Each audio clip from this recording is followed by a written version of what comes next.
शारदीय नवरात्रि शुरू होने से पहले अपने भवन से और मुख्य द्वार से तुरंत हटाएं ये चीजें। माता शेरों वाली ऐसी घर में कभी नहीं आती। जिस घर में होती हैं ये वस्तुएं आज ही घर से बाहर फेंकें। अगर आपने ये चीजें घर से बाहर नहीं फेंकी तो माता रानी आपके घर में कभी नहीं आएगी। व्रत रखने का फिर कोई फायदा नहीं। हे माता वैष्णो, आपकी नवरात्रि की इस वीडियो को जो भी भक्त सच्चे दिल से लाइक करें, उसकी गरीबी, तमाम परेशानी, जीवन की दरिद्रता को दूर कर देना। माँ, हम सब आपकी ही संतान हैं। माँ को लाइक जरूर करें। भक्तों, इस बार नवरात्रि पूरे 10 दिनों तक मनाई जाएगी। ना एक भी दिन कम न ज्यादा, पूरे 10 दिनों तक मनाई जाएगी। माँ शेरावाली की विशेष रूप से पूजा आराधना की जाएगी। शारदीय नवरात्रि का महापर्व इस बार अश्विन मास की प्रतिपदा से शारदीय नवरात्रि शुरू होते हैं। इस साल शारदीय नवरात्रि 22 सितंबर से शुरू हो रहे हैं। नवरात्रि पर इस साल उत्तरा फाल्गुनी नक्षत्र और हस्त योग का संयोग बन रहा है। इस साल नवरात्रि सोमवार 22 सितंबर 2025 से शुरू होकर 1 अक्टूबर तक चलेंगी। नवरात्रि का आरंभ घट स्थापना के साथ होता है, जिसे बहुत ही शुभ माना जाता है। 2025 में घट स्थापना सोमवार 22 सितंबर 2025 को की जाएगी। घट स्थापना 22 तारीख को सुबह 6:09 से 8:06 तक की जा सकती है। महाव्रत में की गई पूजा बहुत ही शुभ मानी जाती है। इससे समस्त देवी देवताओं की कृपा प्राप्त होती है और पूजा पाठ का फल कई लाख गुना प्राप्त होता है। ऐसे में जो व्यक्ति नवरात्र आने से पहले घर से ये चीजें हटा देता है तो उसके घर में माँ वैष्णो का आगमन होता है। माता लक्ष्मी का होगा वास। माँ शेरोवाली आपकी झोली खुशियों से भर देंगी। इसीलिए नवरात्र आने से पहले घर से ये चीजें फौरन हटा दें। दोस्तों, आज हम कुछ ऐसे ही गलतियों के बारे में जानेंगे जो अगर आपके घर में होती है तो माता शेरावाली कभी नहीं करती है ऐसे घर में वास। फिर चाहे आप कितनी ही पूजा पाठ कर लें, माता दुर्गा ऐसे घर में कभी नहीं आती। ऐसे घर से देवता भी कुपित रहते हैं। दोस्तों, पूरी जानकारी को देखने के लिए इस वीडियो को अंत तक जरूर देखें और एक लाइक तो बनता है। दोस्तों, सबसे पहले नवरात्रि के पहले ही दिन मंदिर की अच्छी तरह से साफ सफाई कर लें। मंदिर जितना सफा होगा, फल उतना ही साफ यानी इतना मिलेगा कि झोली छोटी पड़ जाएगी। मंदिर के अंदर अगर पुरानी मालाएं हैं, टूटी फूटी मूर्तियां हैं, उसके साथ ही खाली माचिस के डिब्बे रखे हुए, तो उन्हें बाहर फेंक दें तथा टूटी मूर्ति को किसी नदी में प्रवाहित कर दें। माता शेरोवाली की तस्वीर अगर कांच के फ्रेम की है और वह कांच हल्की सी भी अगर टूटी हुई हो तो ऐसी कांच को बदलवा लें या ऐसी तस्वीर को जल में विसर्जित कर दें। टूटी मूर्ति की पूजा करने से, टूटी तस्वीर की पूजा करने से आपकी श्रद्धा, भक्ति, व्रत आदि सब टूट जाता है। आपका व्रत खंडित हो जाता है। दोस्तों, नवरात्रि के 9 दिन बहुत ही पवित्र होते हैं। नवरात्रि के 9 दिनों घर को साफ सुथरा और पवित्र रखना अति आवश्यक है। इसीलिए नवरात्रि के 9 दिनों में ब्रह्मचर्य का पालन किया जाता है और तामसिक भोजन ग्रहण नहीं किया जाता है। नवरात्रि के 9 दिनों में माता रानी के भक्तों को प्याज, लहसुन, मांस, मदिरा और अंडे से दूर रहना चाहिए। अधिकतर भक्त नियम का पालन भी करते हैं, लेकिन वो एक गलती कर बैठते हैं। वो नवरात्रि के 9 दिनों में अपने घर इन अपवित्र चीजों को रख लेते हैं। ऐसा भूल कर भी नहीं करना चाहिए। भागवत पुराण के अनुसार नवरात्रि के 9 दिनों तक माता रानी अपने भक्तों के घर में वास करती है। अगर आप भी चाहते हैं कि माता रानी आपके घर में वास करे तो आप अपने घर के वातावरण को पवित्र रखें और नवरात्रि शुरू होने से पहले ही अपने घर से प्याज, लहसुन, मीट, अंडा और मदिरा को बाहर निकाल दें। अपने घर को साफ रखें। इन वस्तुओं को घर से बाहर निकालने के बाद अपने घर में गंगा जल का छिड़काव अवश्य करें। भगवत गीता में भगवान कृष्ण कहते हैं, बगैर गंगा जल छिड़काव कोई भी मंगल कार्य सफल नहीं माना जाता। गंगा जल का छिड़काव स्वयं भगवत गीता में श्री कृष्ण ने बताया था। अगर आपके घर में गंगा जल ना हो तो मार्केट से गौमूत्र ला सकते हैं और गौमूत्र लाकर आप गौमूत्र का अपने घर में छिड़काव करें। बस थोड़ा सा पानी में डाल लें। इससे आपके घर का वातावरण पवित्र हो जाएगा। घर में मौजूद नकारात्मक ऊर्जा भी नष्ट हो जाएगी। और जिस घर में वातावरण पवित्र होता है और नकारात्मक ऊर्जा नहीं होती, वहाँ माता रानी का वास सदैव होता है। नवरात्रि के पहले दिन आप अपने पूरे घर की अच्छी तरह से साफ सफाई कर लें। घर में जो भी फालतू सामान है, फटे पुराने कपड़े, उन्हें बाहर निकाल दे। घर में बेकार पड़ा सामान नकारात्मक ऊर्जा लाता है, इसीलिए गंदगी बिल्कुल भी ना करें। धूप दीप जलाकर वातावरण को स्वच्छ रखें। दोस्त, माता के आगमन के लिए घर का दरवाजा जरूर सजाना चाहिए। इससे माता आकर्षित होती है और घर के द्वार में प्रवेश करती है। माँ के आगमन के लिए द्वार को फूलों से सजाना। दोस्तों, कई लोग ऐसे हैं जो माता रानी की चौकी कागज बिछाकर बनाते हैं, जो कि बिल्कुल गलत माना गया है। माता की चौकी के लिए आप नीचे लाल कपड़ा बिछाएं। काला कपड़ा और सफेद कपड़ा भूल कर भी नहीं बिछाना चाहिए। ध्यान रखें, कपड़ा फटा भी नहीं होना चाहिए। भक्तों, अगर आपके घर में देवी देवताओं की खंडित मूर्ति, दिया या फटा हुआ चित्र अगर हो तो उसे किसी पवित्र नदी में विसर्जित कर दें, क्योंकि ऐसी मूर्तियां और चित्र दुर्भाग्य लाती हैं। देवी देवताओं की खंडित मूर्ति की पूजा न करें और न ही उन्हें घर में रखें, क्योंकि उन्हें घर में रखना बुरा माना जाता है। भक्तों, वहीं अधिकतर लोग अपनी छत पर या घर के मुख्य दरवाजे के आसपास कबाड़ इकट्ठा कर देते हैं।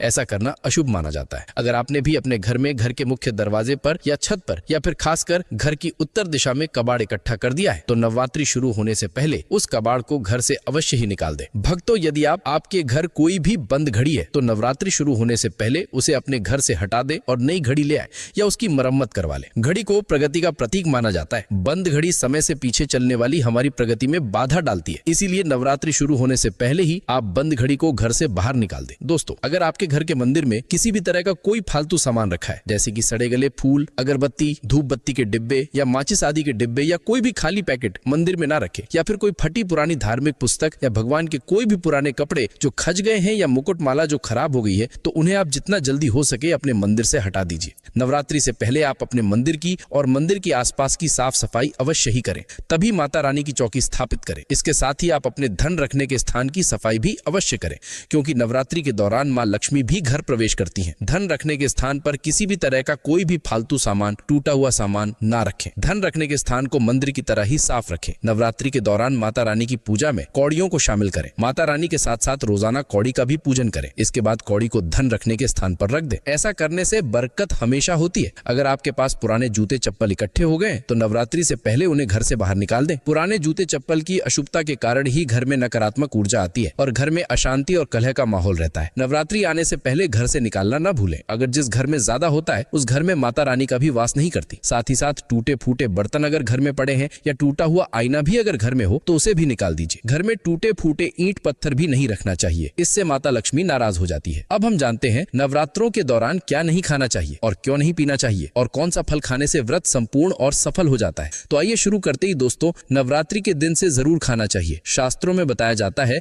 कि भगवान के भोग में सेब आदि जरूर अर्पित किया जाता है। अगर आपका व्रत है तो आपको केला, पपीता, तरबूज और मीठे अंगूर जरूर खाना चाहिए। इन फलों से व्रतधारी को शक्ति मिलती है और व्रत संपूर्ण हो जाता है। शास्त्रों में बताया जाता है कि नवरात्रों के दिनों में सीताफल जरूर खाना चाहिए।